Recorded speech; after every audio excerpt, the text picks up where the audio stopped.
Gary, tonight I'm going to ask you to tell everybody why did you choose to join Toastmasters? Thank you. Ladies and gentlemen, Gary Harkness with his speech. Why did you join Toastmasters? Why did you join Toastmasters? Gary Harkness.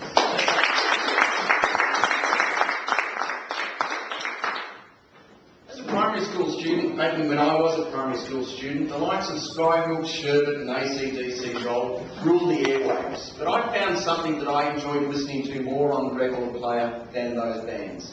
It was an album that the parents had, and it was an album by a comedian called Bill Cosby. And it was called Why Is There Air?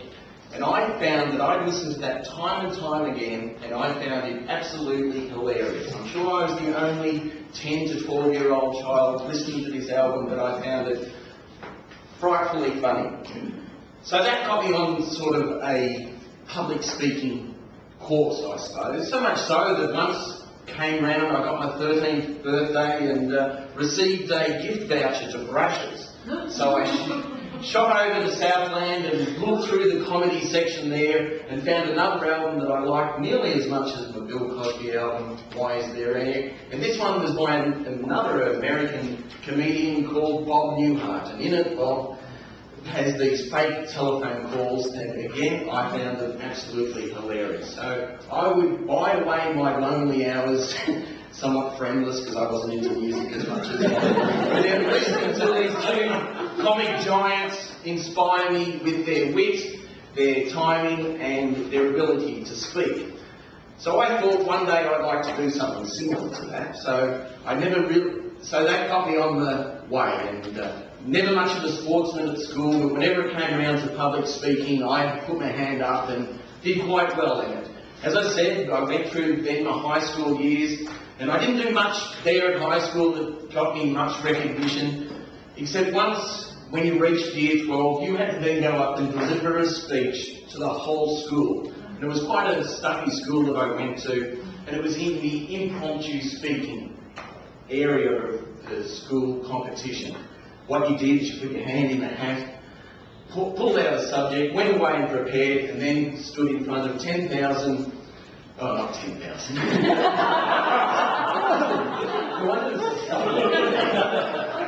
15,000 boys that would be ready to bully you at the drop of a hat if you put a foot out of whack. So I pulled out the topic, do it yourself, and I somehow managed to do it quite well at that, and I sort of got it.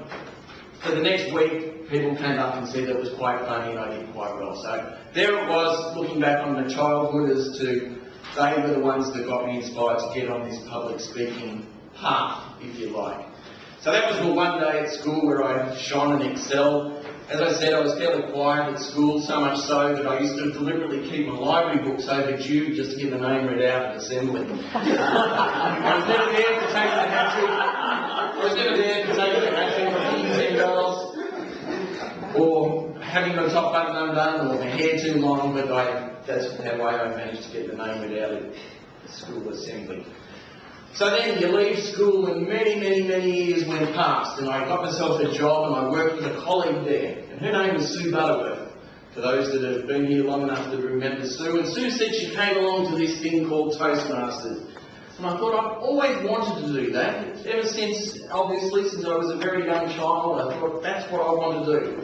So I accompanied Sue along to this very place here at Sandbelt, and that's what I've been doing ever since. And I relate this story because whenever we go around and we ask their guests, why did you join Toastmasters, and a lot of them have just had a promotion, or a lot of them find it's their greatest fear in life, or a lot of them just want to learn how to public speak, that's why they're here. For me, that wasn't what it was all about with Toastmasters. It was all about reliving that time as a primary school child where I was sitting in front of my dad's record player listening to Bill Cosby's Why Is There Air?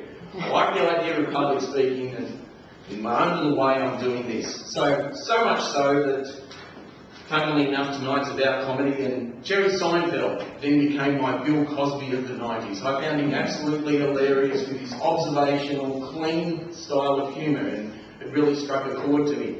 And it struck a particular chord once when I was reading an online interview with Jerry Seinfeld, And without a shadow of a doubt, he's explained as he was a child, you'll never guess which album helped inspire him to put him on his comic ride.